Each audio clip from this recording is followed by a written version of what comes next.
This is Flowers on the Stage.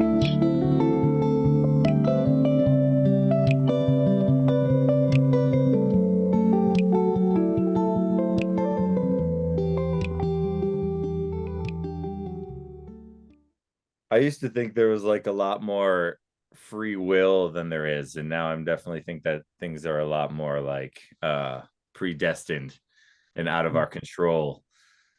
When I was younger, I thought there was just like more agency, and there is, there's things you can do for yourself and bring a better person to the world, but and with probably your close relationships, but even I've had even experience with close relationships where I couldn't enact change I wanted from a person, and I did realize that it is all our own journey and things. Mm-hmm. I can't really control a lot of things, and just so I guess that's been learning to lose control and but stay on path. Yeah, man, like, you know, we're all on our own mission, and you can want so badly to open up someone's eyes to the magic beans, but maybe just sometimes they don't. They're not trying to listen. That's not what I meant. I know. I know. That's what I meant. That's My funny. next question for you. Can you share a specific moment or a project that challenged your preconceptions about how music works and kind of made you rethink your approach? Yeah, I mean, I'd say just being in the beans in general has been that, especially as we've all grown into ourselves, and I think it started with just a lot of what happened sort of vibe, and now it's people have a lot more, you know to say, and a lot more agency in it, and a lot more they want to get artistically out of it and all those things. So it's been a fun experience, like just having us mature and learn how to be like a real band and not just like a fun bar band or whatever, just like wanting the most artistically out of it. And then also I've been doing solo DJ stuff and self-produced stuff with guitar, and that's just taught me a lot about performing, especially without a band, and working crowd energy. DJ is definitely really good for that, and reading the crowd and all those things. So Can you share an experience where something unexpected happened, like audience interaction or a technical difficulty that changed the creative direction of a live performance? oh wow, just recently at the Goat in Keystone, which is it's a fun spot. It's like way up next to the mountain. It's this like greasy little bar that's called Soup, Goat, and Whiskey. So it's just got character, and in an area, Summit County and Keystone Breck area, where that's become more and more like just like modernized and corporate. It's one of the few like true havens, and so we get a lot of fans that make the trip, and then there's a lot of just like random people from across the country that are skiing, in Keystone and stuff. So it makes for like a mixed bag, and I always feel like that can be fun because there's a lot of people who aren't exposed to like jam bands at all, like don't even know what that thing is. Like they can't even. They're like, "You guys are just playing the whole time," and I'm like, "Yep, pretty great." And they have a blast, and that happened, and we had these guys that were like obviously some cowboy boys, and they're there on probably a bachelor trip or something. They had their whole crew, and we were playing one of our bluegrass songs, and it's the Footprints in the Rain, and it's like how long, and so I would go how long, and then they go how long, and I go how long, and they go how long, and it was this call and response, like they turned into this like drinking song. It was so funny, and like just couldn't help but laugh, and then we were leaning into it, and like it just made for a really hilarious moment. I think it's on the microphones, even you can hear these guys just like they have the whole crew. We got to check out the Goat. Check out the Goat recording. I'd love to hear what you've learned over the course of your musical career, being in a band, with what's involved with being a great leader. Ooh, with being a great leader, wow, that's something I'm still working on. But I'd say definitely utilizing everyone's strengths. I think everyone's a different person and on a different journey, and has different things to bring to the music and to the business, and some people are definitely better at some things than others, and then realizing kind of your own limitations as a leader, and when is the right time to delegate or like hire somebody else to help you, or all those things. Totally. What qualities in creative collaborators would you say makes for the most thriving creative environment? Oh gosh, I mean the hang. Everyone uses that word, but I think it starts at the hang, and being just a good time, and someone people want to be around, and then feeling open with that person to the point where you want to make art with them. I'd say art can be extremely personal, I think, as anyone knows, and music is uniquely collaborative, more so than probably other mediums like painting and stuff. I know in our scene it's a lot cooler to paint with your homies and be collaborative than it is in like regular art scenes. It's usually like one person's super hyper focused idea. So I think, yeah, that's what's unique about music, and really cool about it. So yeah, I think it really just starts at like, is this a person I see myself being open with, being able to bounce ideas off of, and feel comfortable opening up to it, and then especially, if you're going to go into a lyrical realm, then I feel like it gets a lot more personal, and less just like a fun sandbox thing with music. No one can get hurt, but and there's really, the meaning and the emotion is interpreted or really just inherent by the chords you choose. But with lyrics, you're really trying to get a point across, or maybe you have like, so it can get a lot more like harder to collaborate with people. That's something I've never even really done too much of, is writing lyrics with other people, and I think that's something we're going to be trying in the band. So yeah, those are a bunch of ideas on that.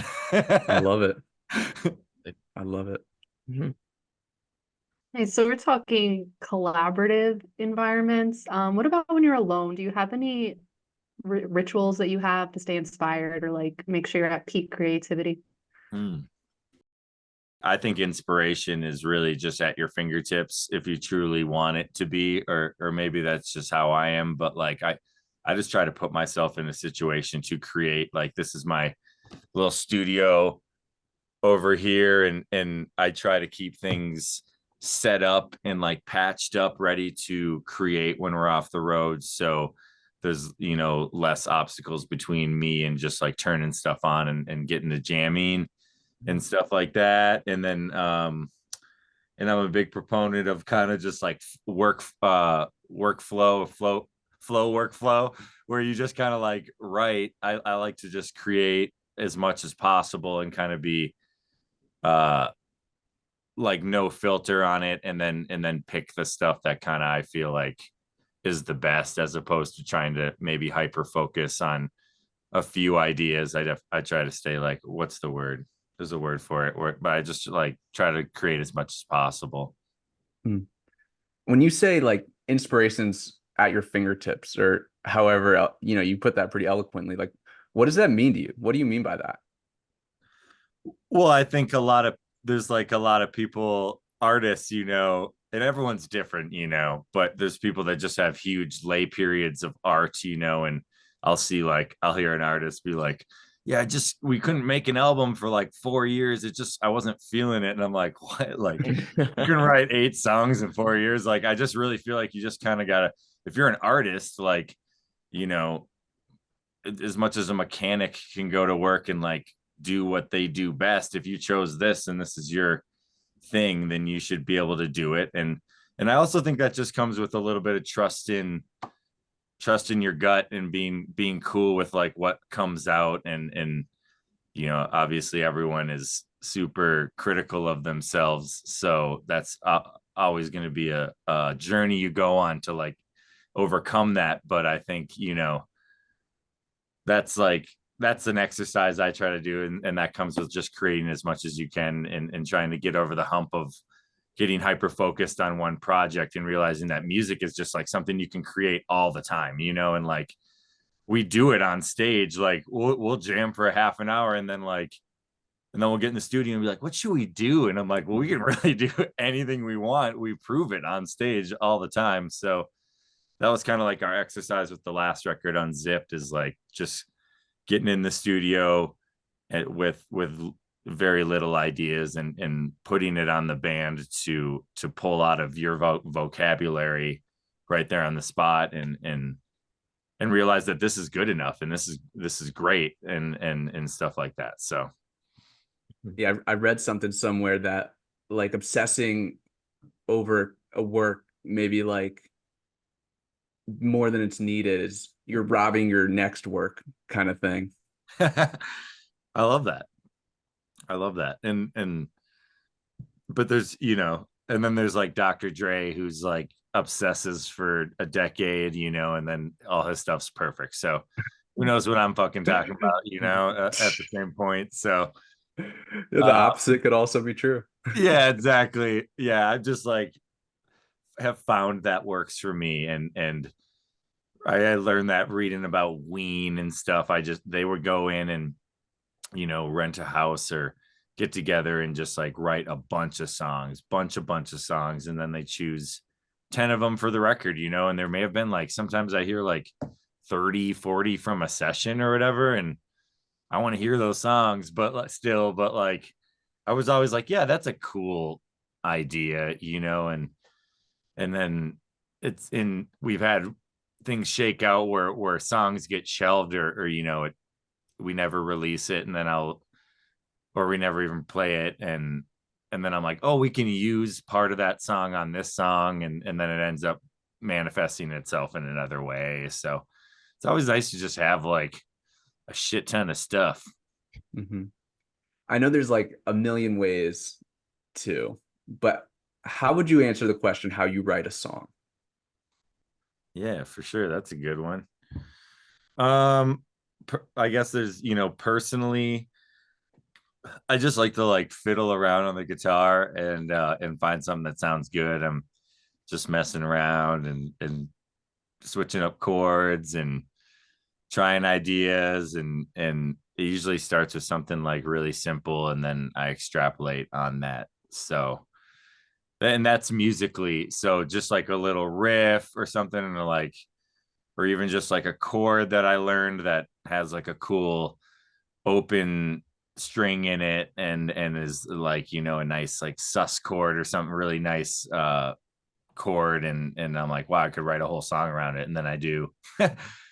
And then like for lyrics, I'll like find the part that's the chorus that I feel like is the chorus, and sometimes I'll just play it a bunch of times and like kind of hear what I think the chorus might be. I try to like start at kind of the culmination of the song and then go backwards. So sometimes like Here On Out is a Bean song, and like that's like what I heard first, like here on out, and I'm like, well, why would I be singing from here on out? And I you know, you would say that when things are maybe going to be different, things are going to change from here on out, and then I'm like, well, what's, you know, and then our scene is like, you know, you know, this is my last joint, this is my last party, this you know, and I just made the idea, so I work backwards. I love it. So you kind of know the meaning of the song, and then you can kind of do the verses to like tell the story of what you already decided the full core meaning is going to be. Amazing. But I've also just started from like the first line, and gone line by line too, like some people do. Fuck yeah. Yeah, there's like infinity ways. I feel like there's so many that it'll just prevent you from even doing it. Yeah, for sure.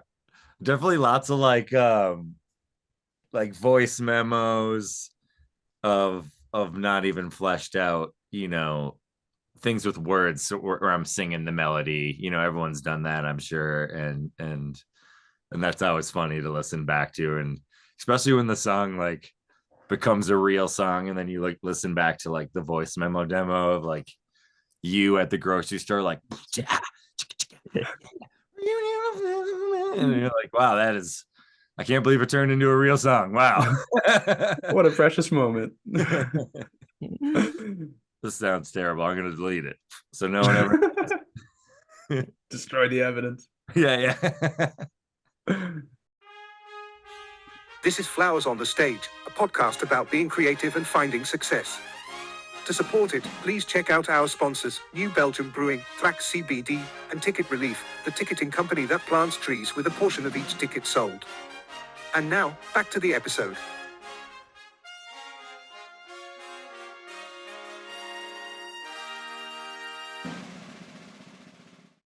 What would you say are the most important intangible traits for a songwriter to have?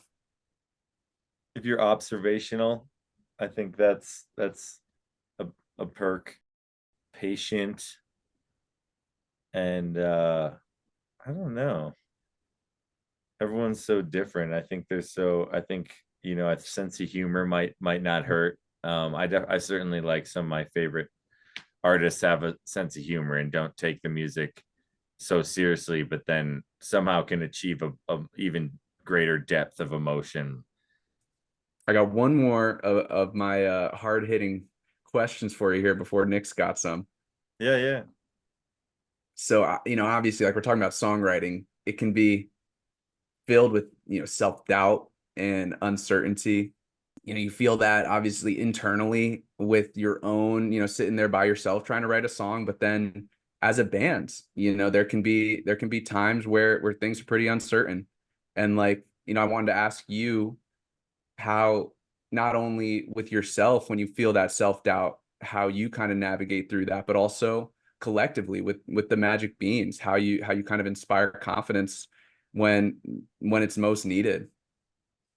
Yeah, that's a really good question. One big thing we've been working on is celebrating our wins, and I think it's really easy to focus on, you know, our losses. I think we'll even come back from tour and it'll be like, you know, you almost do a recap and you're like, oh, we fought 3 weeks ago and we, you know, sleeping was hard and this and that, and you don't like, but we sold out 3 venues and all these things, and you got to make sure you're like internalizing that as hard as you internalize like some of the failures or whatever you want to call them, or just hardships and hurdles along the way, and really celebrating that, and looking at all we've done. I mean, the Beans, you know, we've definitely had a different approach to other bands. You know, ours has been like a very slow and steady growth and stuff, but it is like,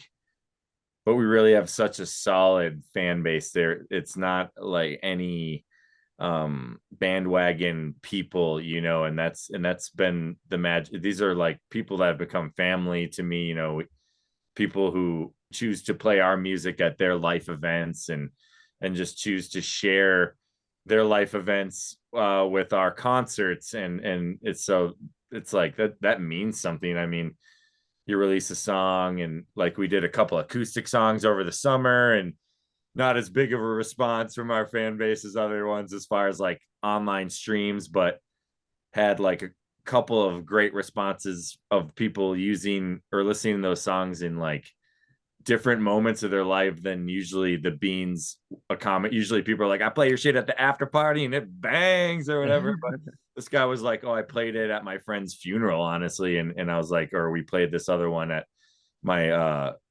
daughter's chemotherapy sessions. And I'm like, wow, that's the real stuff. That's like really, that's when you're like, these songs that we do can really like, we're reaching people, you know, and that's really all I ever wanted out of music is to reach people and with it. And the money thing is really just trying to, you know,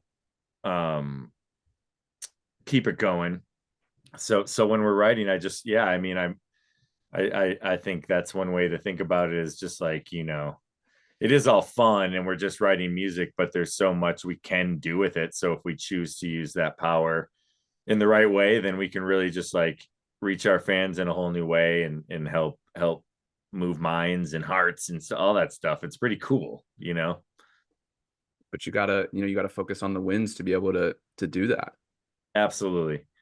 You gotta put things in perspective, you know, and realize why you're doing this. And we've done that a million times, you know, and that's what's great about the band is, you know, we've been through so much and we're so road tested. And I really feel like, you know, we're just hitting our prime, honestly. I mean, I'm in my prime as an individual man.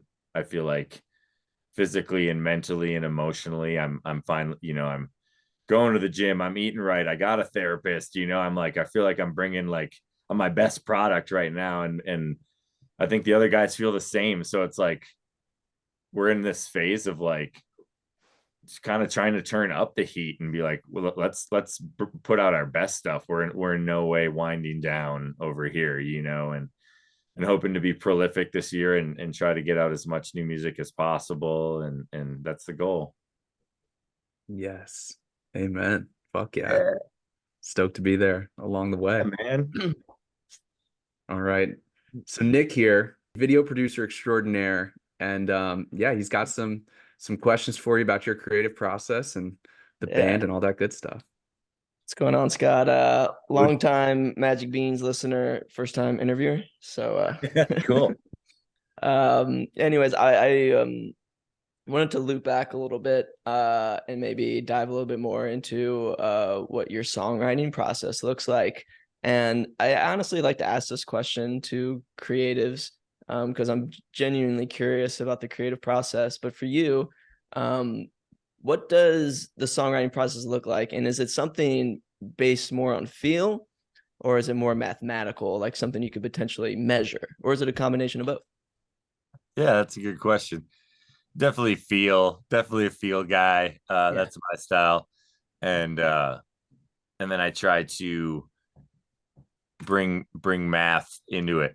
Or like, you know, I think it's been a journey as a songwriter.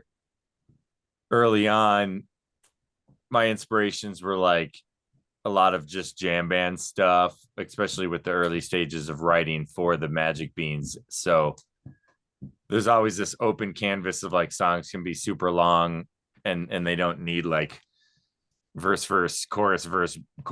And then I went through a phase of like in my 20s, like becoming hyper obsessed with that. And I would actually listen to songs during class when I was supposed to be in class, but I wasn't. And I would write down the arrangement of songs, and I have like notebooks filled with like full Beatles albums and like how they chose to arrange the song and you know, noticing congruencies between them and realizing, oh, you know, bridges can go here, they can be played once, they can crescendo into the chorus, they can come out of a chorus into back into a chorus, they can do all these different things. So it'll be up to like the parts of the song. But so yeah, I guess I start with feel, hone in on something that's cool, and then I'll like, you know, is this a verse kind of vibe? Like, is it giving me like chorus vibes? Like, this is the best part of the song. Is it like a too notey and it's maybe a bridge, you know, and then like kind of go from there and like, and then,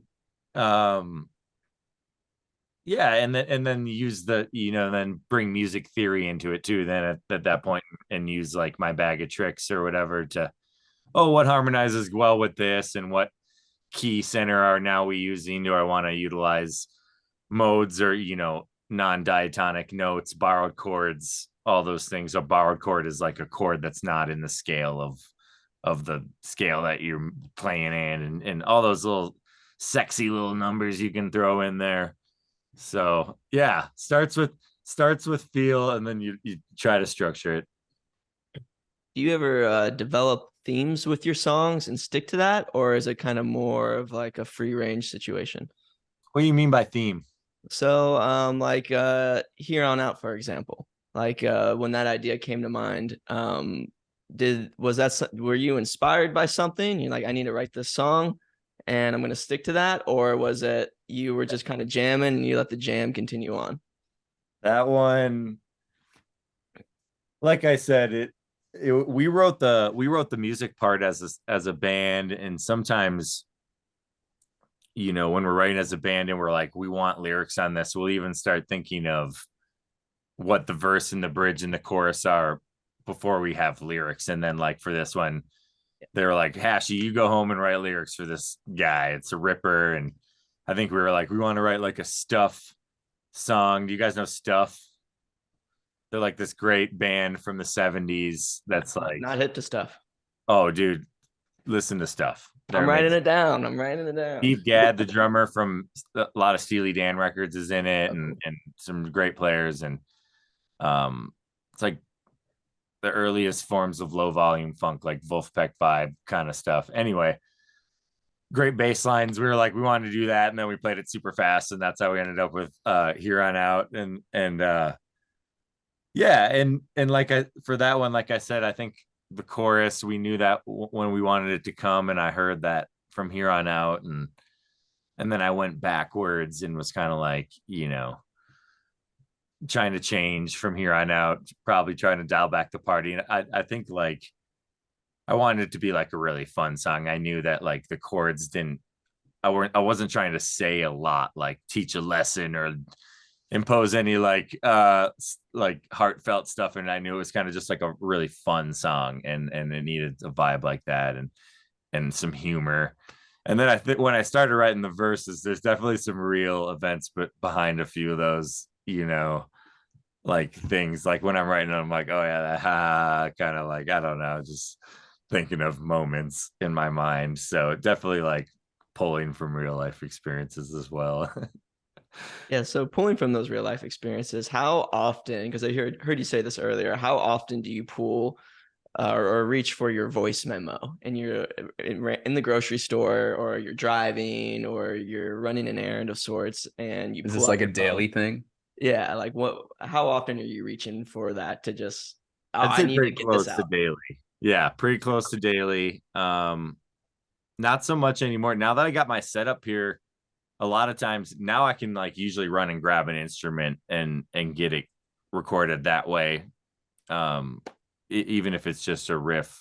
But if I'm out, it's voice memo all the way, dude. I got hundreds of them.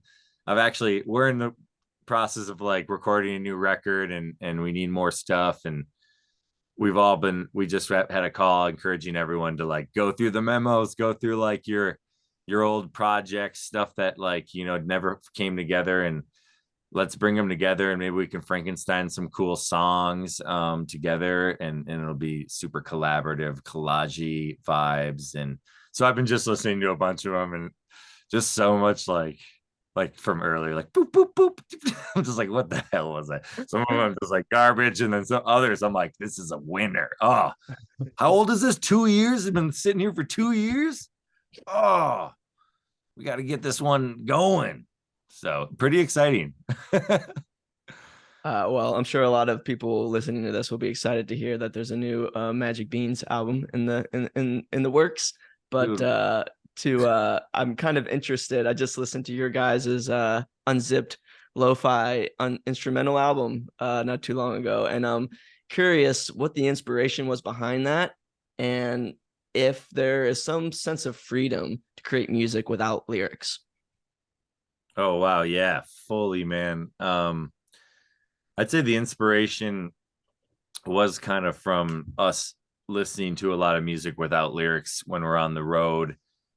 Sometimes it's just like really distracting, or you're just kind of, I mean, if you're driving 7 hours, it's like some guy talking at you for 7 hours. So sometimes it's just nice to put on beat music. You know, we like beat producers. We like hip hop jazz sort of music with like great piano chords over a hip hop beat, and like lo-fi stuff to study to. Khruangbin, Tommy Guerrero is like a huge inspiration of mine. He's like this ex-skateboarder guitar player who writes like the most killer instrumental music, and you know, Robert Glasper and some people in that realm of music as well. and then like beat makers and stuff like that. Wolfpack with the whole low volume thing. I mean, it's just a vibe. It's really relaxing. The whole tones on the music are like, dialed back. They're all less excited notes and less high end and just feel really nice on your mind. So we just kind of wanted to make a record like that, something that we would listen to on the road. And then I think it's totally freeing writing instrumental music. It's so nice. One of the most freeing parts is that you can just name it anything, which is great. And I get jealous of like all the instrumental bands because you can just like come up with something hilarious and it doesn't need to relate to the song, and you can just slap it on there like an inside joke and stuff. So that was freeing. Or you could just kind of like think of a like word association when you're listening to it and you're like, what is this? Or like show it to someone, and my girlfriend's like, this sounds like a 90s theme song, and I was like, 90s kid, you know what I mean? So it's cool to see like when you share it with people, like what adjectives just come to mind with music when there's nowhere to like no human to lead them astray and be like, this is about a train. It's about a train. Like, all right. That's their interpretation. It's about a train. I get it. People do love trains. Hey, the bluegrass scene, you gotta have trampers, like, train songs, dude. It's like, yep. Kind of advancing off of that, being a 4-piece band with various influences coming from all over the place. How do you, because your sound is very cohesive, like it's like there's lots of inspiration coming from all over the place, but there's a oneness to it. So like, how do you navigate your guys' various influences into a singular sound, and what does that collaboration process look like? Oh wow, yeah, thanks. That's good to hear, because I've always just thought that it wasn't like that.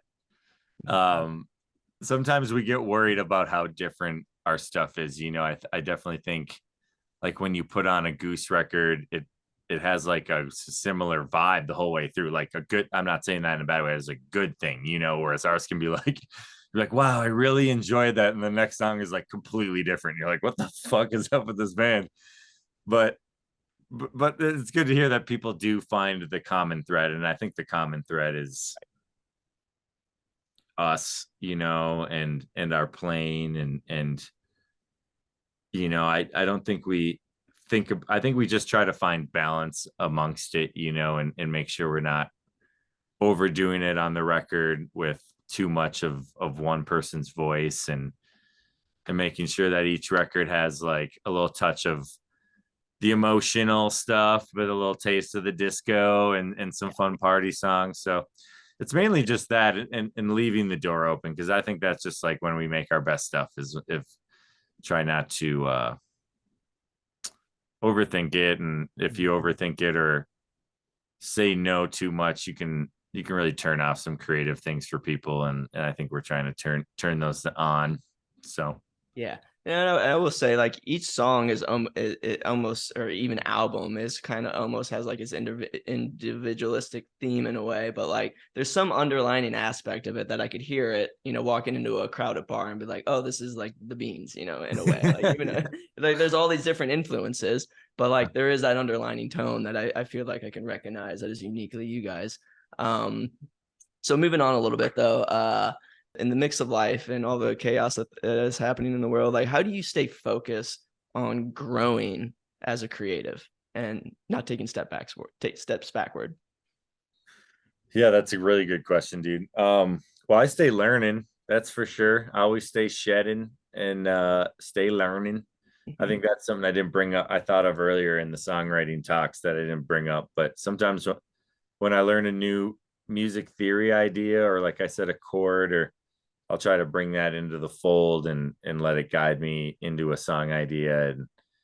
And but yeah, so those things are linked, you know, just stay steady, stay a student of the game. And I think you just stay inspired. And I still go to music, you know, I'm not one of those jaded guys who's like, I work in the industry, why would I go to a show? It's like, because I'm trying to get inspired, I'm trying to see how other people do it. I like to go, you know, I go into the GA at festivals and I kick it and I watch the bands, and I try to make the most of that. And because that's like, I mean, those are free lessons, you know, that's what really people, you really got to take stuff, you know, take the most advantage of stuff that you can, and the opportunities put in front of you.